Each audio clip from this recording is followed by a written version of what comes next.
Hey, how are we doing, boys and girls? Welcome back to some more Arc Raiders, and today we're going to be going over one of my most favourite series I like to do for every game I cover, and that is the secrets you may not know. This is going to be a load of hints and tips and guides, things I wish I knew sooner to kind of help you along your journey in Arc Raiders. This is going to range from beginner all the way up to advanced. The first video I am going to try and focus more on beginner tips, just because there's going to be a lot more people coming in who haven't played.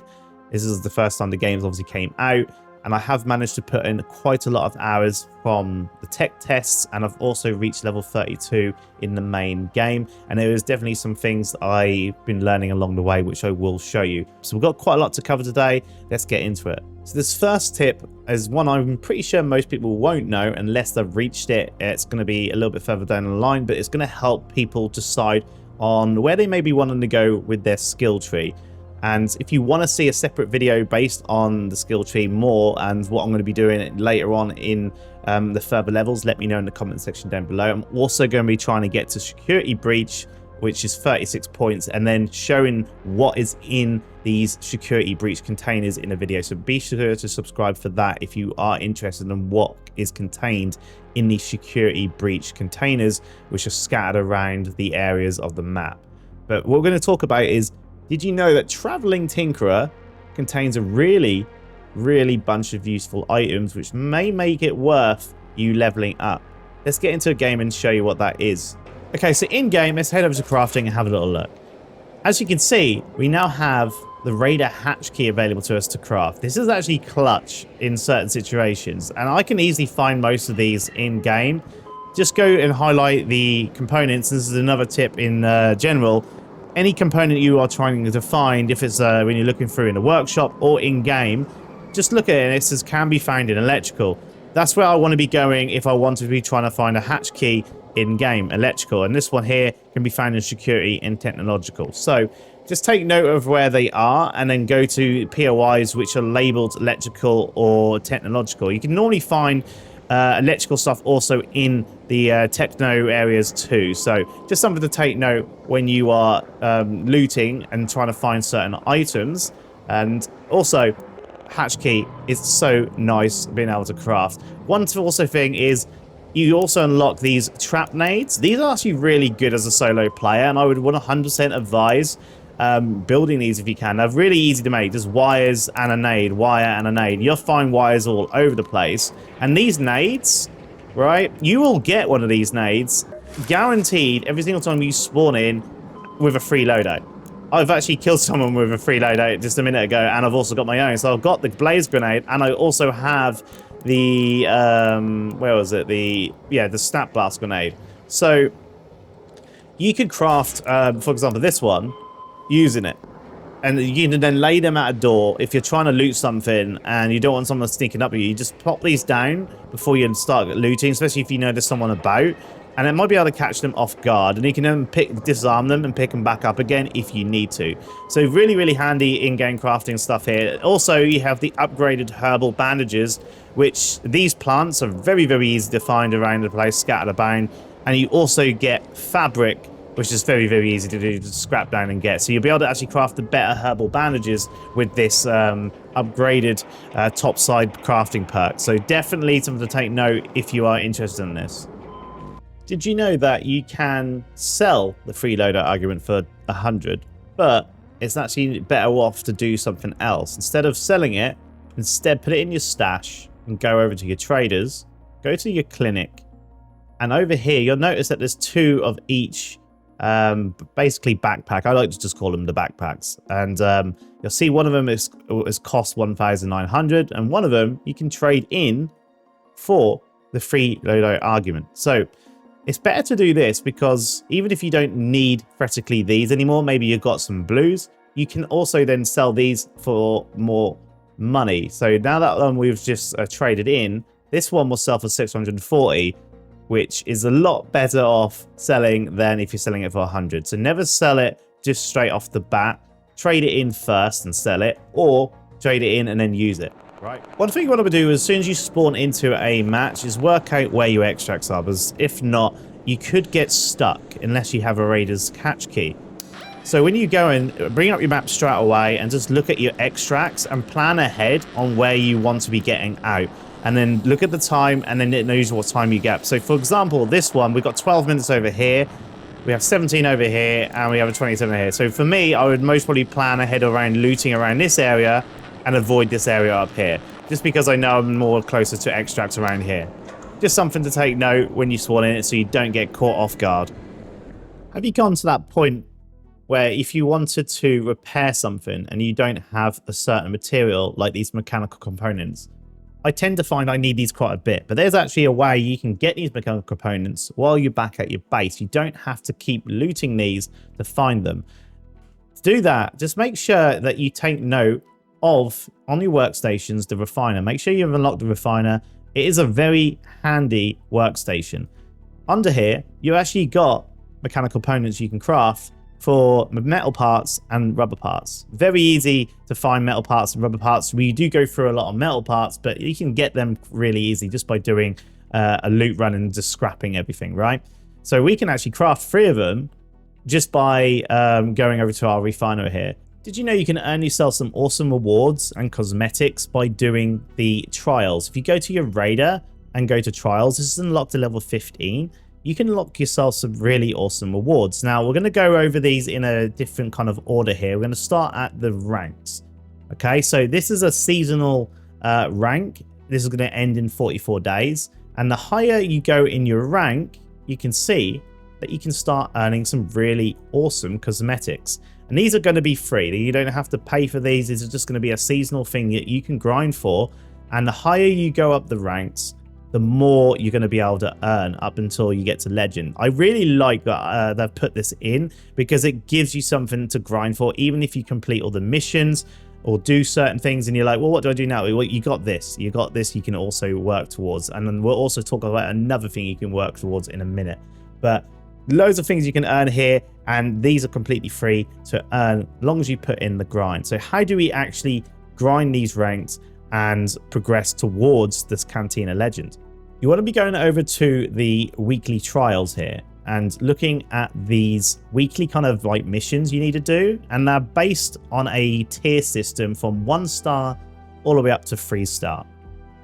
Now, this isn't a combined thing, so it doesn't mean that you could go in, pick a few plants, destroy, damage a few arc enemies, kill a few ticks, open a few probes, and that will start like generating your score and working up towards the 3 star. It's not how it works. This is what I originally thought it was, but what it is basically you need to get a certain amount per round to get the score as high as possible. Okay, so for example, I managed to get the 3 star on arc probes because I went when there was an event going, which is a event where the arc probes drop more frequently.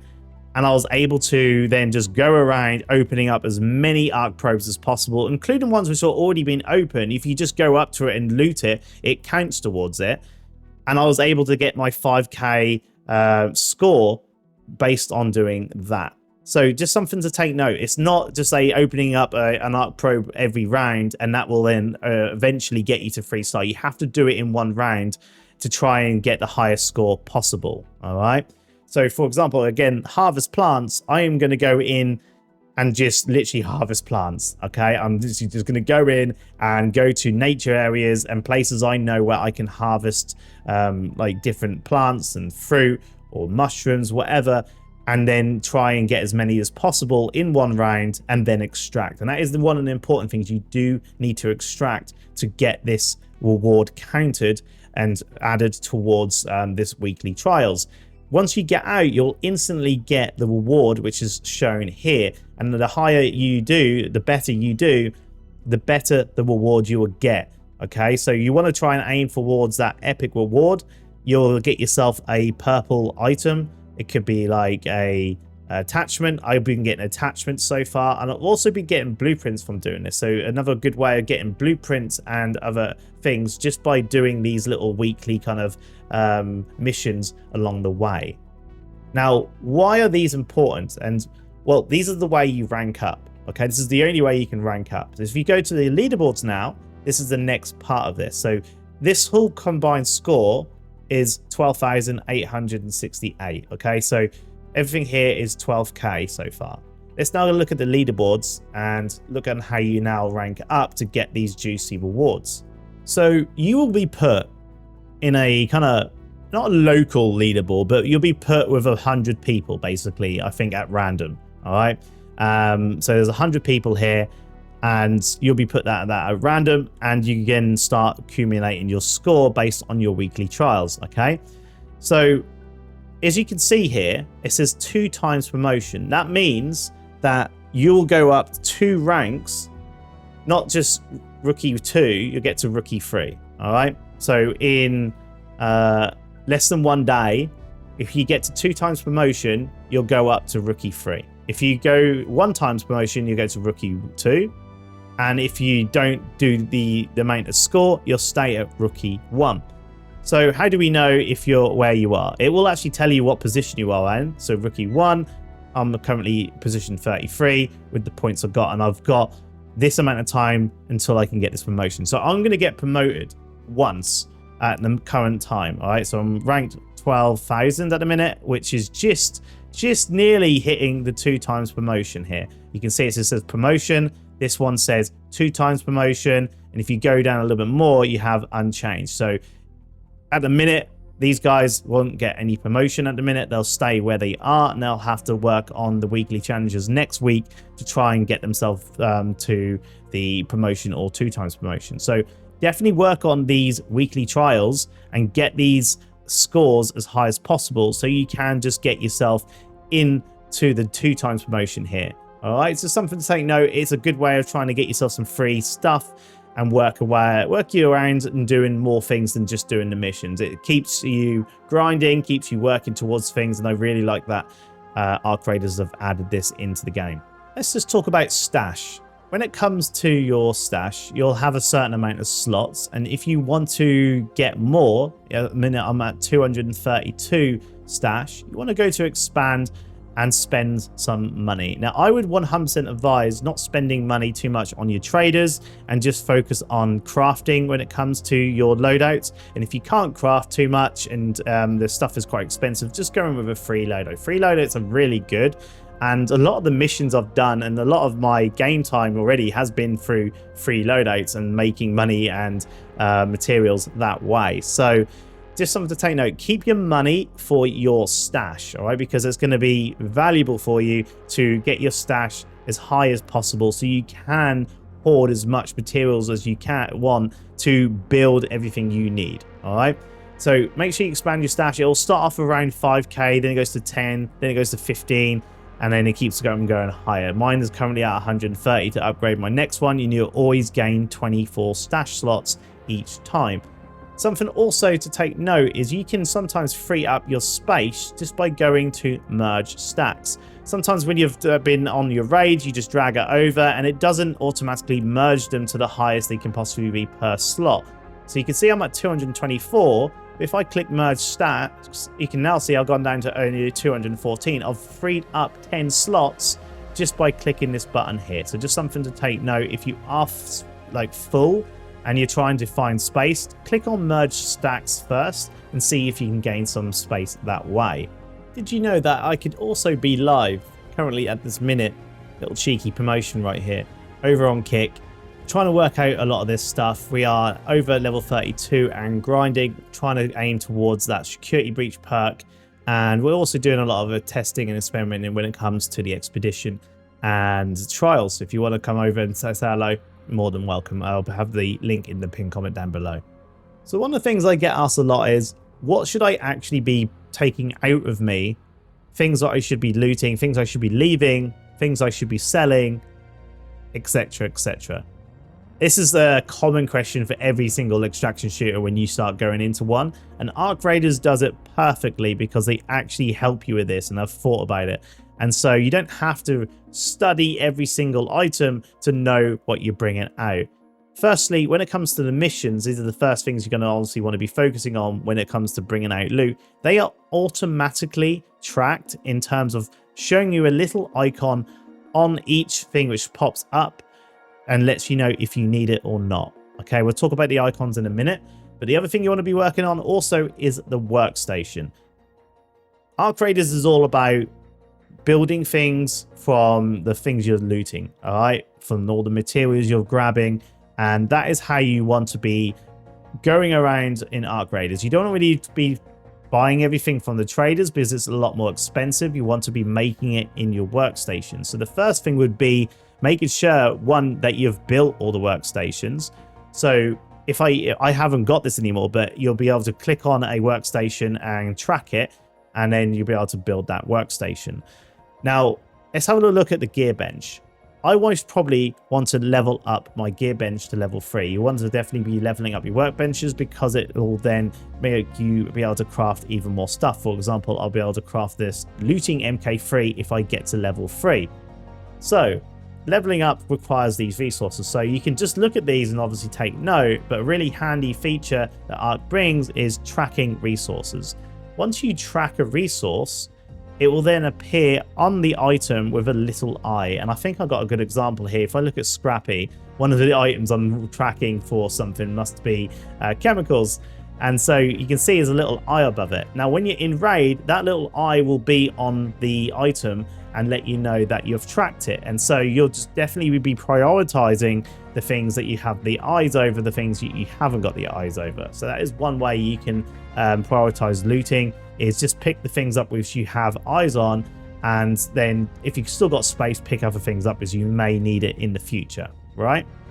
So that's one thing to do. Just take note and look at the items you have and start tracking them. For example, maybe I want to build medium shields.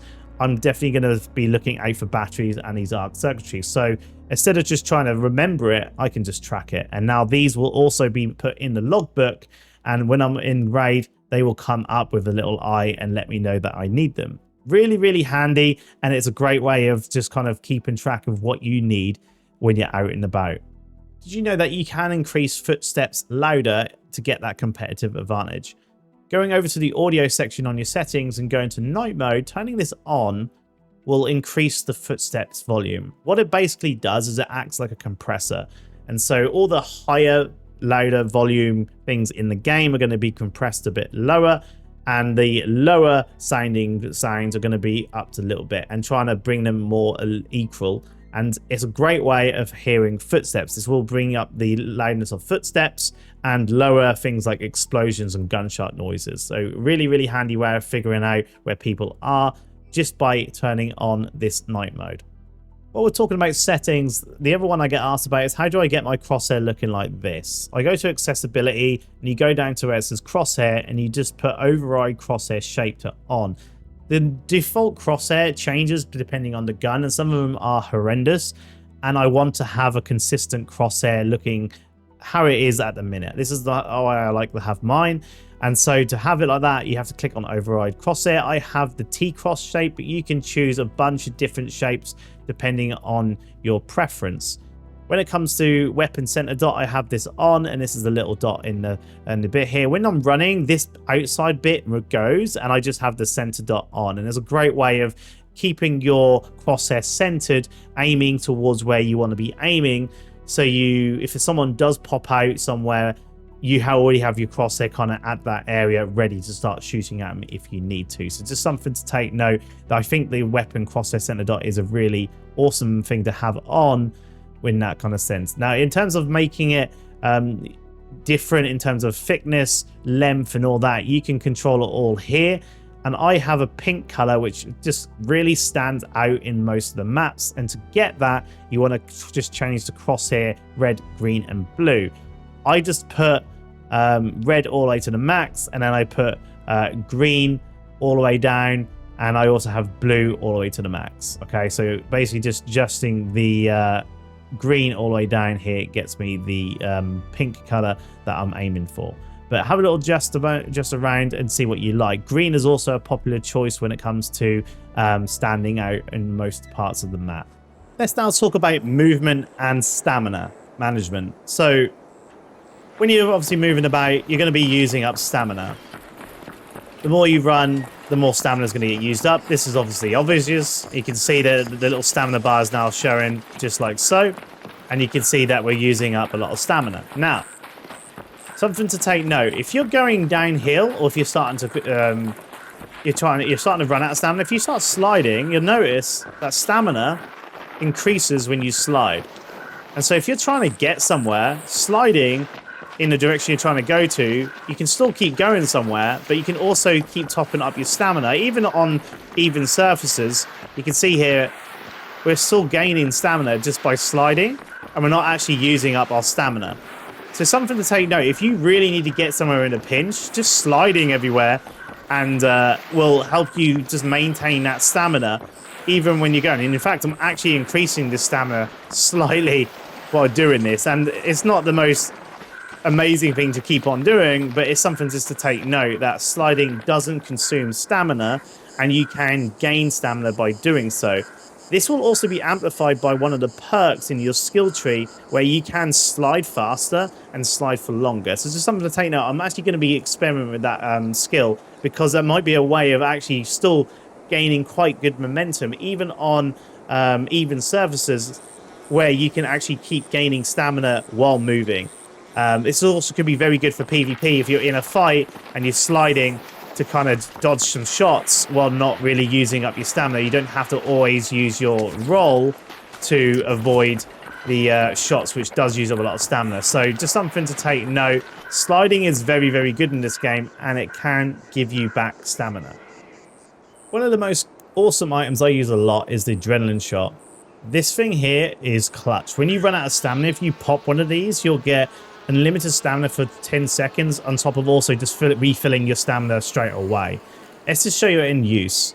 I also make sure that when I'm ever traveling anywhere, that's the item I have selected at the time, and then I just put it away so I can run faster. So when I'm running, let's just use up our stamina. Maybe start doing some barrel rolls here, right? As soon as you run out of stamina, I just press Q, I use it on myself, and instantly get your stamina back, and then I can start running again, like so. It is absolutely one of the most life-saving things I've had a few times, especially when you're getting chased by Ark, you run out of stamina, pop this, and you can start running again. You can see I'm not running out of stamina. It's going on for 10 seconds with unlimited stamina, and we're only just now starting to get a stamina drain back again. And I can get in roll, and then I quick press Q again, pop it again, press X again to put it away, and off I go again, right? And then I've got unlimited stamina again. They are so cheap to make too. I think it's chemicals and plastic, and it's like hardly any of it, hardly anything for basically building it. You can craft it in raid if you have the perk to craft in raid, and you can craft it also at your workshop. Make sure that you bring these along at all times. They are going to save your ass so many times. When you're building your guns, one of the best things you can put onto a gun is the compensator. Going over to your gunsmith, it is going to only cost you metal parts and wires. But one of the things it's going to do is it's going to slightly reduce per shot dispersion, which basically means that the more you shoot the gun and the faster you can shoot it, it can actually make the gun less accurate. It's going to be actually really handy also for sniper rifles and the hand anvils. When you're like running along, you get caught out and you then try and shoot straight away. It can just help a little bit with that and make the bullets a little bit more accurate on where you're going to start to shoot them. It's a really cheap modification to add to every gun. It's only going to cost you 4 metal parts and 1 wire. And so definitely keep wires and obviously keep farming your metal parts when you can. And then the bigger one is going to cost you 4 wires and 2 mechanical components. Really, really worth it, and if you can afford to put these on your loadouts, I would recommend doing so. Did you know that you can get and buy basic materials? For example, I really want to keep on building up these durable cloths for my expedition, and I've ran out of fabric to craft them using the refinery. If you go over to your traders, go over to Celeste here, she has a bunch of materials you can trade in for these assorted seeds. Now, if you go to your workshop, Scrappy will give you assorted seeds. Every single time you come out of a raid, you'll be, collecting these assorted seeds. They're also worthwhile picking up when you see them in the game. You can find them in the game because they're going to be a great currency to just trade to purchase anything you need. So definitely pick them up if you have space, and also keep claiming them from your Scrappy because he will keep giving them to you too. But they're very handy because you can get things like fabric, metal, which I do run out with a lot, and you can also get some more advanced stuff, and obviously these are going to cost more, and they are a bit more time, they are limited per 24 hours, but you can top up and grab some of these if you need them. I'm going to go and grab a load of fabric because I'm still trying to get those cloths for my expedition, but you can choose as many as you want, and yeah, it'll trade it in for the fabric there, and there we have more fabric. Make sure to be doing your dailies over under decks. You can get yourself cred currency just by doing certain things here, and it's used to spend stuff in your raider deck here. So I've claimed 18 out of the 36. I'm 50% of the way through, but it can get you some useful things here. Obviously you get your cosmetics, which you can get, but there's also boxes you can get here, which actually include some nice materials. We had one that I bought the other day, which actually has some nice grenades. For example, you got here different nades and bandages. You also get raider tokens from this, which you can then purchase other skins in the store. I highly recommend you build these cred up. This is one that actually gave us a legendary item called the snap hook, just by working our way through these decks. So definitely do your cred, build up your cred and purchase these. They can be really, really handy, and you can get yourself some useful materials for free. That's all I got for this video. We've got many tips I want to include, but this video is getting quite long, so be sure to subscribe and check out the next secrets video coming along, which will include more possible medium to advanced tips for people who are now starting to progress in. Hope you enjoyed this. Let me know again in the comment section down below if you learned anything new. We have many videos coming out, like the secrets videos, and also other things. We're going to be talking about the expedition. I have unlocked the expedition, and I've started to kind of get through that. So I'm going to explain more about the expedition for the people who don't know what that is, and the optional wipes. That will be the next video coming out after this one. Anyway, guys, thank you so much for watching. And again, if you want to catch me live, I will be in the pinned comment down below.